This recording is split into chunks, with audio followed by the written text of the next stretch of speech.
How to add the filter to your story on Snapchat. Hello guys, in today's video I'm going to show you how to add the filter to your story on Snapchat easily. So all what you have to do is simple. Just go to Snapchat. Now go to your profile from here and go down and click on add to my story so you can create a story. I'm gonna just take a photo like this. Now let's say that you want to add a filter to your story. All what you have to do is simple.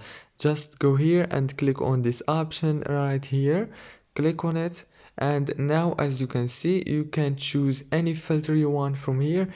For example, I'm gonna choose one of these, for example frames. I'm gonna choose this one. Now as you can see, I just added a filter to my story. Don't forget to like and subscribe, and thank you so much for watching this video until the end.